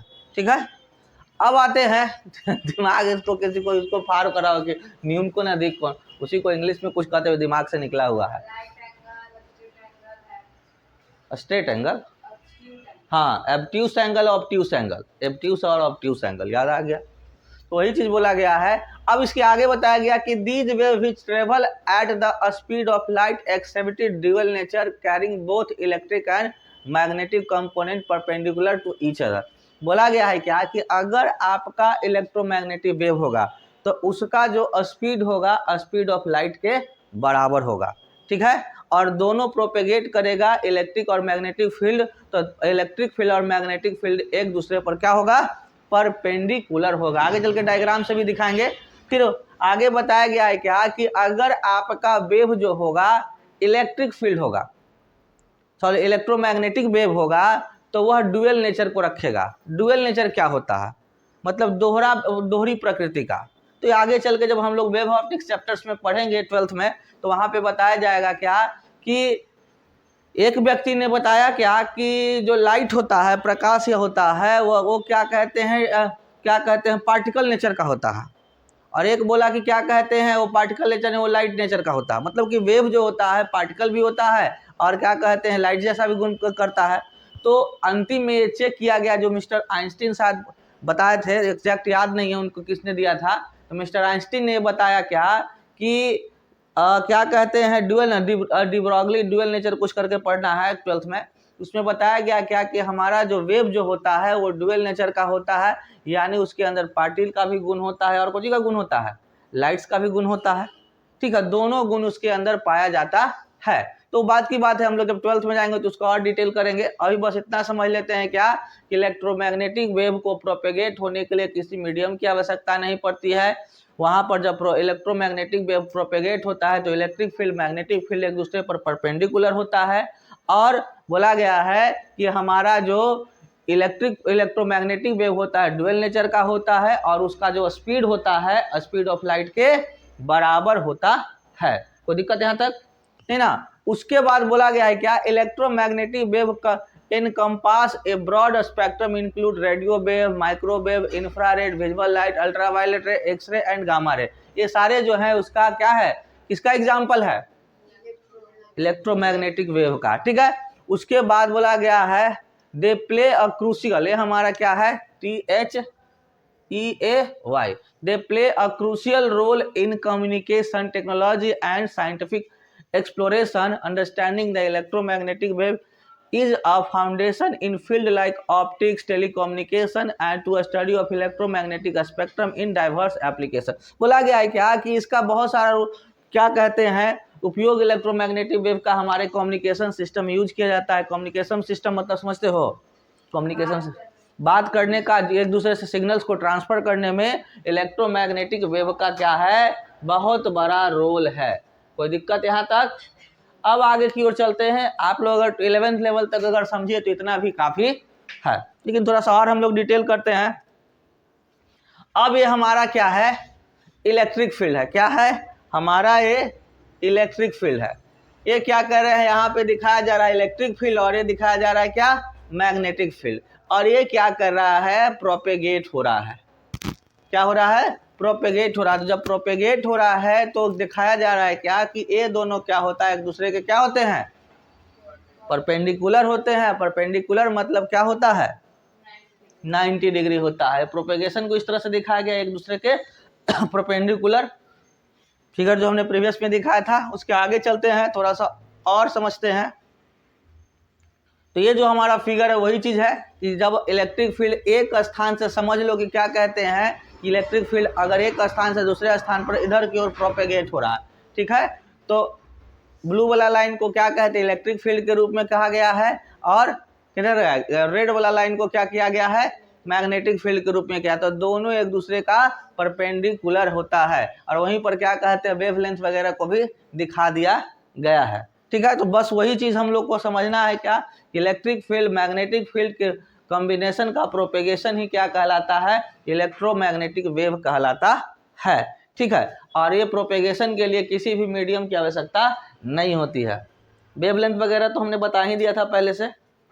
अब उसका यहाँ पे एग्जांपल्स दिए हैं कि कहाँ पे क्या यूज होता है इसका। तो use to broadcast the radio and television. आज हम लोग रेडियो टीवी, रेडियो तो चलो छोड़ भी दो, लेकिन क्या कहते हैं टीवी में हम लोग जो अलग अलग जो चैनल देखते हैं, ठीक है, वो सब किसकी मदद से, इलेक्ट्रोमैग्नेटिक रेडिएशन की मदद से। हमारे छतरी में जो सिग्नल आता है उसी तरह का होता है। फिर हमारा क्या कहते हैं, क्या बोला गया, use to cooking, radar, telephone and other signal. आज हमारे मोबाइल वगैरह में जो सिग्नल्स वगैरह आता है, रेडार तुम समझ लो कि जो टावर होता है बड़ा वाला, ठीक है, तो उसमें क्या कहते हैं, जो सिग्नल आता है वो भी एक इलेक्ट्रोमैग्नेटिक वेव ही है। Transmit the heat from sun fire radiation. ये भी चीज़ क्या कहते हैं, रेडिएशन जो ट्रांसफ़र होता है, ठीक है, वो भी एक तरह का इलेक्ट्रोमैग्नेटिक वेव ही है। उसके बाद हमारा make thing able to be seen, यानी किसी वस्तु को हम लोग देखते हैं लाइट की मदद से, देखते हैं ना, तो वो किसकी मदद से देखते हैं, रेडिएशन की मदद से देखते हैं, ठीक है। और अब रेडिएशन कैसे, तो अगर प्रकाश नहीं होगा तो हम वस्तु को देख पाएंगे, नहीं देख पाएंगे। उसके बाद absorb by the skin use the Florence tubes, बोला गया है क्या, कभी कभी अल्ट्रा वायलेट रेडिएशन, आजकल चश्मा भी आ चुका है अल्ट्रा वायलेट वाला, जिससे क्या होता है हमारे आँख पर क्या होगा, इफेक्ट ना करे, क्योंकि आजकल हम लोग अल्ट्रा वायलेट रेडिएशन समझते हो नहीं, सूर्य की किरण से, अगर हम सूर्य की, अगर कोई भी चीज़ जो होता है अच्छा होता है और बुरा होता है, तो सूर्य भगवान जो रोशनी देते हैं वो अच्छा है कि बुरा है, दोनों है, अच्छा भी है बुरा भी है। तो चलिए बात है, आपको अच्छा तो जानते हैं कि अच्छा कैसे है, बुरा कैसे है, हाँ, तो बिल्कुल कि जब वहाँ से निकलता है तो सिंपल अल्ट्रा वायलेट, अगर नहीं समझ में आ रहा है तो पारा बैगनी किरणें, ठीक है, पारा बैगनी किरणें, उसी को इंग्लिश में बोलते हैं अल्ट्रा वायलेट रेडिएशन या रे, ठीक है। अब वो निकलता है वहाँ से, तो हमारे पृथ्वी के चारों ओर एक लेयर है जिसे हम लोग ओजोन लेयर कहते हैं, ओजोन परत कहते हैं। वो लेयर क्या करता है, उस रेडिएशन को हमारे पृथ्वी पर आने से रोक देता है, ठीक है। अब रोक तो देता है, हम लोग 10th वगैरह में भी पढ़े होंगे 9th, लेकिन क्या होता है, हम लोग के पाप के कारण, इंसानों के पाप के कारण, इंसान क्या है, पापी है, हम और आप क्या है, पापी हैं, ठीक है, माने ना, तो नहीं कैसे हो, ठीक है। तो हम इंसान जो है सबसे खराब इस पृथ्वी पे, अगर ब्रेन की बात किया जाए तो सबसे अच्छा ब्रेन क्या कहते हैं, सभी जीवों में इंसान के पास ही है। ऐसे ब्रेन के कारण सबसे पापी जो है वो कौन है, इंसान ही है, ठीक है। कोई ऐसा जीव नहीं है, ऐसा कोई जीव सुने हो जो जीव को मारता है अपना ही, मतलब कि सांप को मारता है, कुत्ता को मारता है, लेकिन यहाँ इंसान को मारता है, ठीक है। ये इससे बड़ा कोई राक्षस और पापी क्या कहते हैं, है ही नहीं, सिंपल सी बात है। तो लोग कहता है ना कि भूत से डरो, भूत से नहीं डरो, अरे अपने आप से डरो, भूत हमारे अंदर ही है, क्योंकि हम लोग ही पापी हैं। अब आता है हम लोग जो पाप कर रहे हैं, यानी कि जो गंदगी फैला रहे हैं, तो उससे CFC कार्बन क्लोरोफ्लोरोकार्बन निकल रहा है, वो क्या कर रहा है, हमारे अल्ट्रावायलेट ओजोन परत में छेद कर रहा है, छेद कर रहा है। तो छेद होने से क्या हो गया, अब थोड़ा सा ही छेद हुआ तो उससे क्या होगा, अब तो वहाँ से चारों तरफ से क्या कहते हैं, रेडिएशन तो आ रहा है, लेकिन वो परत रोक रहा है, लेकिन वो छेद हो गया, तो छेद होने के कारण क्या हो गया, वो रेडिएशन कुछ न कुछ क्या कहते हैं हमारे पृथ्वी पे आ रहा है। तो पृथ्वी पे आएगा तो हमें किसी न किसी प्रकार की वो क्या होता है, वो स्किन कैंसर जैसी क्या कहते हैं भयानक बीमारी को जन्म देता है। ऐसे तो कई सारा इफेक्ट है उसका, लेकिन मुख्य रूप से क्या होता है, समझ लो कि स्किन कैंसर यानी कि त्वचा कैंसर एक बीमारी है, जिससे क्या कहते हैं, और ऐसी बीमारी जिसका सेकंड स्टेज पार कर जाओगे तो फिर कोई इलाज नहीं है, काम खत्म हो जाएगा। श्री राम राम सत्य है, ठीक है। और राम के अलावा कोई धरती पर कोई सत्य है ही नहीं है। मर्दे घड़ी काहे कहता है लोग कि राम नाम सत्य है, क्योंकि बाकी सब झूठ है। हम लोग हम तुम जो भागा भागी कर रहे हैं ना, ये चीज़ हमर धन तोहर धन, तोरा लूट लेंगे, ओकरा लूट के तोरा से छीन लेंगे, हम कमाएंगे, ये करेंगे, सब बउआ झूठ है। सत्य एक ही है। इसीलिए जब कोई व्यक्ति का लाश जाता है ना, तो आदमी बोलता है राम नाम सत्य है, क्योंकि क्या पाया क्या खोया, खाली हाथ आए और खाली हाथ गए, बस लेके आए अपने पिछले जन्मों का कर्म और लेके जा रहे हैं अपने इस जन्मों का कर्म, बस यही जाता है और यही जाता है, बाकी कुछ नहीं आता जाता। बाकी ये धन दौलत सब मिथ्या है, ठीक है। इसीलिए बोला जाता है, ये सिखाया जाता है। वो मरने वाले के साथ हम लोग बोलते हैं राम नाम सत्य, तो हम सोचते हैं कि इसके लिए बोल रहे हैं, ये हमारे लिए बोला जाता है, हम सबके लिए बोला जाता है कि हम लोग जो भागम भाग में पड़े हुए, भाई भाई से दुश्मनी कर रहा है, माई बाप को नहीं बोल रहा, उसको वो गलिया रहा है, उसको वो मार दे रहा है, लेकिन सबको तो घाटे पे जाना है। भले किसी का हश्र क्या कहते हैं जला देना है, किसी को दहा देना है, किसी को गाड़ देना है, लेकिन सत्य तो राम नाम सत्य है, बाकी कुछ नहीं है। इसीलिए इस धरती पे आए हो तो सुकर्म करो, अच्छे कर्म करो, बाकी जो झूठ मूठ का लूट के चक्कर में पड़े हुए हो ना, कि क्या कहते हैं खाने तक का भी फुर्सत नहीं है, वो जीवन बेकार है, बिल्कुल ही बेकार है। तो यही यहाँ पे बताया गया कि जो रेडिएशन आता है तो हमारे आंखों पे ना पड़े, उसके लिए आजकल चश्मा भी आ चुका है, अल्ट्रावायलेट चश्मा, जिससे क्या होता है उस रेडिएशन से हमारे बॉडी को कोई इफेक्ट नहीं पड़ता है। फिर एक्सरे, एक्सरे तो आप लोग जानते होंगे, आजकल देखे होंगे कहीं कहीं फिल्मों में या यूट्यूब पे या चैनल की एक आध गो चैनल आप लगाएंगे कि कैमरा लगाइएगा तो वो नंगा दिखाई दे देगा। तो ऐसा कुछ नहीं होता है, ठीक है। लोग घबराते हैं, सही में ऐसा होता है का? या कभी कभी किसी के फेसबुक वगैरह पर उस तरह का ऐप्स शो करने लगता है ना, तो लोग क्या करता है, बिना कहले क्या करता है, ऐप्स डाउनलोड कर लेता है, डाउनलोड करके ट्राई मारता है कि होता है ऐसा। रे बुर्बक, ऐसा होगा ही नहीं, ठीक है। रेडिएशन से सिर्फ और सिर्फ अंदर के क्या कहते हैं आपके एक क्या होता है, एक परछाई जैसा आ जाता है, ठीक है। परछाई जैसा आ जाता है जिससे कि आपके इनर बॉडी के अंदर क्या है, किस तरह का प्रॉब्लम्स है वो आपको एक्सरे के द्वारा देख लिया जाता है। क्योंकि हमारा क्या कहते हैं, ऊपर से तो दिखाई हम लोग देख ही लेते हैं कहाँ पे क्या बीमारी, लेकिन अंदर भी कभी कभी डैमेज का मतलब ब्रेन क्या कहते हैं बोन ब्रेक कर गया या क्या, तो कहाँ से कितना क्रैक किया है एग्जैक्ट कैसे पता चलेगा। अब कोई कहेगा कि पैर टूट गया, तो पैर में दर्द है, तो पैर में तो दर्द पूरा होगा और टूटल रहेगा एजा पजुन। क्या मान लेते हैं हाथ टूटल है, दर्द तो पूरा हाथ में रहेगा, तो टूटल रहेगा एजा पजुन, डॉक्टर ऑपरेशन कर देगा एजा, तो कहेगा कि अरे यहाँ तो ठीक है, फिर यहाँ करेगा, फिर यहाँ करेगा, फिर कहीं पूरा छेद छेद उसका हाथ है पूरा चमड़े निकाल देगा, देगा अच्छा एजा हड्डी है, तब जोड़ेगा तब करेगा, उसका तो काम खत्म हो जाएगा। इसीलिए एक्सरे के द्वारा वो देख लिया जाता है कहाँ से एग्जैक्ट टूटा हुआ है और उसी के हिसाब से काम होता है। या किसी को मान लेते हैं कि आजकल देखो एक्सरे की मदद से, जैसे किसी को किडनी स्टोन हो जाता है, किडनी स्टोन समझते हो, किडनी में पत्थर, ब्लाडर स्टोन, ब्लाडर में पत्थर, ठीक है। तो जो पत्थर हो जाता है तो आजकल क्या कहते हैं, रेडिएशन की मदद से क्या कहते हैं उसको बिना चीर फाड़ के क्या होता है उसका ऑपरेशन कर दिया जाता है। तो बिना चीर फाड़ के कैसे होगा कि जब जहाँ पे एक तो अल्ट्रासाउंड से देख लिया जाता है कि आपका क्या कहते हैं कहाँ पे पत्थर है, ठीक है। अब उसको वहीं पर डायरेक्ट क्या होता है सेंट्रलाइज करके रेडिएशन दिया जाता है, जिससे क्या होता है वो पत्थर गर्मी से क्या होता है पिघल जाता है, मतलब कि पिघल के एकदम पतला हो जाता है और फिर क्या कहते हैं दवाई देगा जिससे कि यूरिन के थ्रू क्या होगा धीरे धीरे धीरे धीरे वो साफ हो जाएगा, ठीक है। तो वो भी एक तरह का तरीका है। तो इस तरह से हम लोग देखें क्या कि क्या कहते हैं, बोला गया gamma ray use to medicine for killing the cancer cell. अब होता है कभी तो सुने हो गए कि कीमियोथेरेपी, जानते हो कीमियोथेरेपी सुने हो, जिसको कैंसर हो जाता है ना तो शरीर के अंदर क्या होता है, अब कैंसर वाला कीड़ा सिंपल सा शरीर के अंदर फैला हुआ रहता है, तब उसको दूर करने का तरीका क्या होता है, उसको कीमियोथेरेपी करवाया जाता है, ठीक है।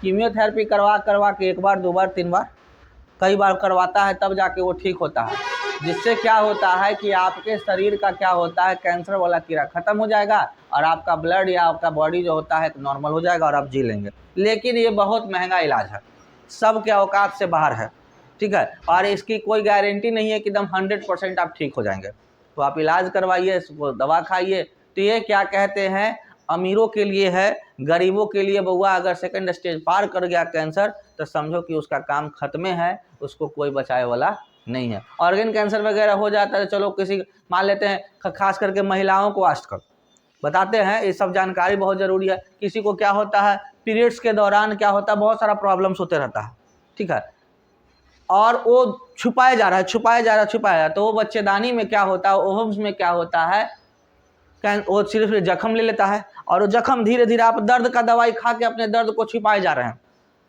तो आप सोच रहे हैं ना कि वो क्या कहते हैं अगर हमारे हाथ में घाव हो गया तो इसको झांकले रहेंगे या दर्द की दवाई खाने से कहीं ठीक हो जाएगा, उसको जब तक फाड़ के उसका क्या कहते हैं इलाज नहीं करेंगे नहीं ठीक होगा। कभी कभी क्या होता है कि हड्डी घाव हो रहा है, ऊपर कहीं घाव की बताएं, घाव हो गया और उसको क्या कहते हैं ठीक नहीं करेगा, धीरे धीरे करते करते करते आपका हड्डी पकड़ लेगा, वहाँ भी क्या कहते हैं कैंसर, बोन कैंसर आपको हो जाएगा। प्रॉब्लम्स कई प्रकार के हैं, ठीक है। तो उस तरह के केस में छुपाए जाते हैं कई सारे महिलाओं को, इस तरह के कारण क्या कहते हैं उसे प्राण तक देना पड़ा है, जान तक देना पड़ गया, क्योंकि वो छुपाए जा रहे हैं कि डॉक्टर भी जाए ना। क्या आजकल का खुशा है मिडिल क्लास लोग क्या सोच लेते हैं, चाहे हम हो या आप हो कोई भी, ठीक है, वो सोच लेते हैं ना कि डॉक्टर भी जाएंगे तो झूठों के जांच लिख के 10-20 हज़ार रुपया तीर लेगा। ठीक है जाओगे डॉक्टर के यहाँ, पढ़ा है काहला, लाखों खर्चा करके पढ़ा है काहला, लाखों खर्चा करके 16-16 घंटा पढ़ के तैयारी किया, रिजल्ट लाया तो पैसा तो लेवे करेगा, कमाएगा ही, सिंपल सी बात है। लेकिन आपका जान बच रहा है, क्योंकि क्या सोचते हैं कि अगर उसको छुपा लेंगे तो जब बढ़ जाएगा तो क्या इलाज नहीं करना पड़ेगा। ये कोई सोच ले कि क्या कहते हैं बीमारी से जान चला जाता है तो कोई दिक्कत नहीं है, जान जाता नहीं है, जाता है तो अंतिम स्टेज में, जाते जाते कितना दुख दे जाता है इसका कोई हिसाब नहीं है। अगर कोई छत से गिरे, कोई सुसाइड करता है कोठा पर से कूद के, तो मर गया तो मरिए गया, लेकिन मरे से पहले अगर गोड़ हाथ टूट के रह गया तब तो ओकरा भोगिए है। उसी प्रकार से कोई क्या कहते हैं, ये सब केस खास करके महिलाओं में पाया जाता है, क्या कहते हैं कोठा पर से लेना आग लगा लें, डर ले ना आग लगा लें मर जाओ।